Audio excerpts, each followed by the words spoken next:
Hey, how's it going, guys? We're back with another Star Wars reaction video. If you're new channel, welcome.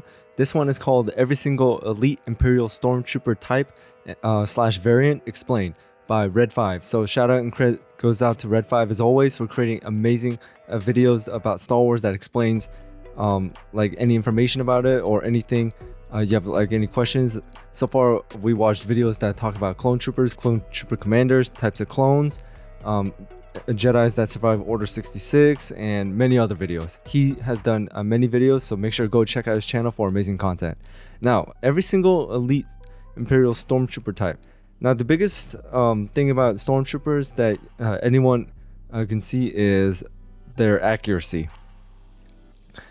I think it's because of what happened in Episode 4, New Hope, that where the stereotype of Stormtrooper cannot aim or hit anything started. But now there are some Stormtroopers that can actually do pretty well. I know there are like Shadow Troopers, and for me, my personal favorite of Stormtrooper, I don't know if this counts, was from the Mandalorian Beskar Stormtroopers, like where they were wearing white Beskar armor and they were acting as the Mandalorians. That would be my personal favorite, and also Shadow, or was it Shadow or Dark Troopers? But either way, let's get into the video and see what kind of like types and variants of Stormtroopers there are. The Imperial Stormtrooper is simply iconic. They're the very first enemies we see in the Star Wars universe, making way for Darth Vader as they take over the Tantive 4. Despite the mockery of their terrible aim in the decades since, we've still been introduced to several elite and specialized Stormtrooper variants. After how much love you showed our video on the elite clone trooper variants, we felt it necessary to today bring you every single Imperial Stormtrooper type and variant explained. I saw the clone trooper type variant video, so if you guys want to check that out, it's on the channel too. Before we begin, some quick clarification. To keep things focused and concise, we'll only be touching on Imperial troopers. Other Imperials, such as officers, admirals, Mandalorian commandos, and royal guards, don't make the cut. And since we recently covered the clones, we'll stick to troopers that served the Galactic Empire. We begin with the standard Imperial Stormtrooper. These elite, obedient, and zealous soldiers wore armor consisting of white plastoid plates over a black body glove, and their standard weapon was the E11 medium blaster rifle. Red and orange pauldrons were often worn by Stormtrooper commanders, tasked with leading their squadrons. Though a single clone trooper was undeniably more effective than a stormtrooper, the recruitment and conscription of non-clone soldiers was far more cost-effective. Emperor Palpatine was also more concerned with endless numbers but their efficiency is low at this point in galactic history. Elite squad troopers were among the first conscripted non-clone soldiers for the Empire's future Stormtrooper Corps. the Bad Batch. 4 of these troopers served under Crosshair, after the remainder of the Bad Batch deserted, though he'd later kill all 4 of them with a single shot. Their weapons and armor were identical to that of Phase 2 clone troopers, though the latter was given a black paint job and green helmet visor. TK Stormtroopers marked the first mass wave of the Empire's non-clone soldiers. They wore prototype Stormtrooper armor, which was actually based on Ralph McQuarrie concept art from the original trilogy, serving as the transition from Phase 2 clone armor to the infamous Stormtrooper kit. TK troopers were trained by clone commandos I didn't know that. as a part of Imperial Project Warmantle. Heavy weapon Stormtroopers were specially trained troopers armed with large rapid-fire Jedi Fallen Order, like the DLT-19, which could level anything in their path. They usually wore black pauldrons. Rocket Stormtroopers were fairly similar, though they were equipped with missile launchers such as the RPS-6. They were trained to eliminate insurgent activity, diminish uprisings, and quell dissent, providing ground support. Though effective, their weapons required them to reload after each shot, leaving them vulnerable. Their pauldrons were typically red. Sandtroopers are the first variant which specialized in a specific environment. Trained for desert operations, Sandtroopers served the interests of the Galactic Empire on planets like Tatooine. The armor used by Sandtroopers was augmented with cooling fans and a helmet sand filter. In addition, they wore a survival backpack stocked with extra rations and water. They most commonly wore orange and black pauldrons and were equipped with heavier weapons. Some even rode on dewbacks, reptiles native to Tatooine. Space Troopers were equipped Episode to 4. operate in zero-G environments. They wore a variant of the Stormtrooper armor fitted with a rebreather pack.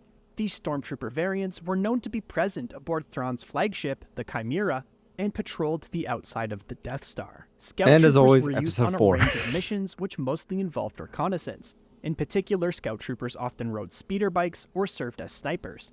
They had lighter armor than standard troopers, allowing for better maneuverability. Two sub-variants of the scout trooper also exist in canon: forest troopers, which wore a camouflaged scout trooper armor on Kashyyyk, as well as cave troopers that were equipped with low light vision gear to help them see in darkness, and rappelling cables. The patrol trooper was essentially the urbanized version of the scout trooper. They acted design as a looks rapid cool in my response opinion. police force on worlds like Corellia. As the Empire reinforced its hold on planets across the galaxy, local defense forces were being supplemented and eventually completely replaced by stormtroopers. To cover distances across sprawling settlements and cities, patrol troopers policed the streets aboard their swift speeder bikes. Shock troopers, which carried over from the days of the Republic, formed the Coruscant Guard.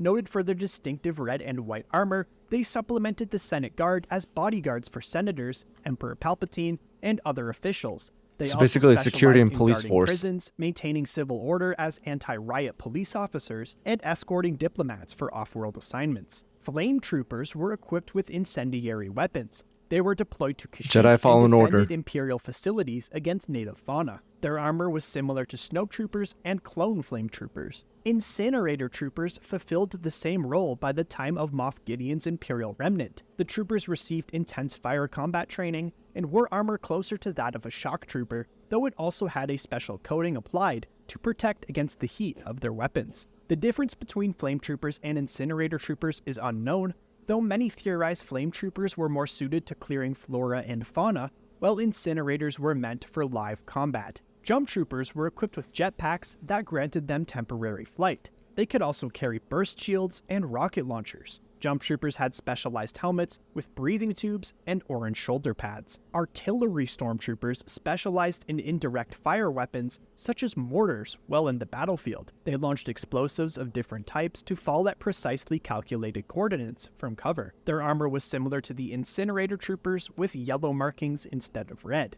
Snow troopers were trained to operate in the frigid tundra of planets like Hoth. Hoth, Snow episode trooper 5. armor was well insulated to protect against the extreme cold, with a heated suit and breather mask. AT-AT pilots were also seen on Hoth, driving the massive four-legged walkers. Working in groups of two, they operated the walkers' driving and firing controls, and were, in certain cases, overseen by a commander who also occupied the walker's cockpit. The suits were designed to protect the wearer if the AT-AT's pressurized cockpit was compromised. TIE pilots served in the Starfighter Corps by flying the various twin ion engine ships. Within the Imperial forces, they were often referred to as coffin jockeys due to the high mortality rate of those manning the vulnerable TIE fighters. Coffin Their uniforms jockeys. were similar to AT-AT pilots, I never heard that but before. were black and contained a life support chest piece.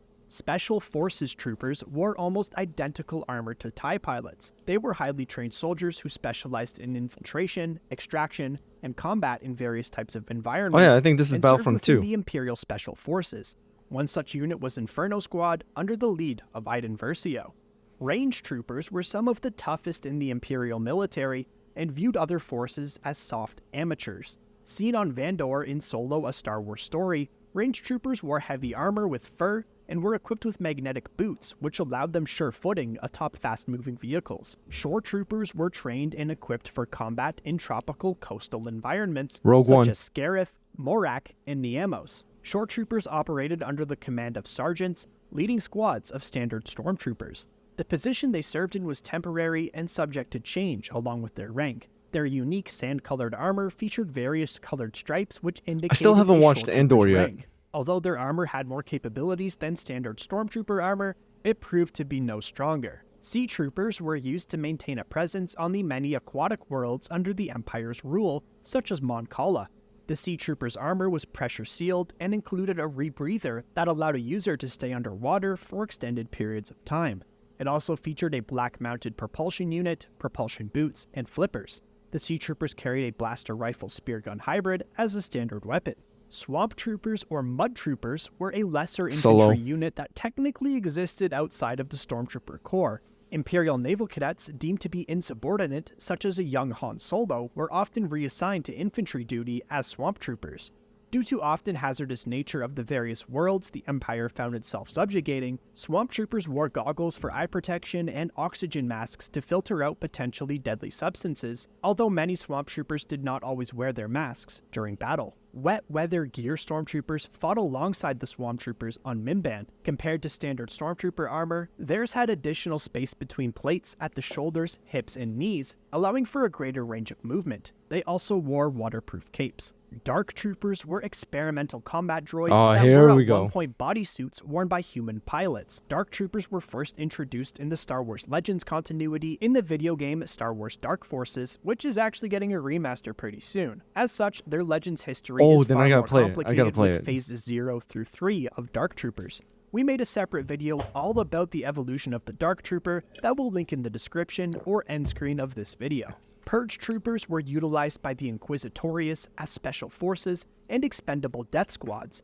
The first they were Purge really tough Troopers enemies were in the actually game. The last generation of clone troopers, but later their ranks consisted of human recruits. Purge Troopers were few in number and kept out of the public eye, with most citizens unaware they even existed. The original iteration of the Purge Trooper armor was similar to that of clone paratroopers before switching to a Phase 2 design that more resembled standard Stormtroopers. Some Purge Troopers carried blasters, while others utilized electrostaffs, electrobatons, or electrohammers.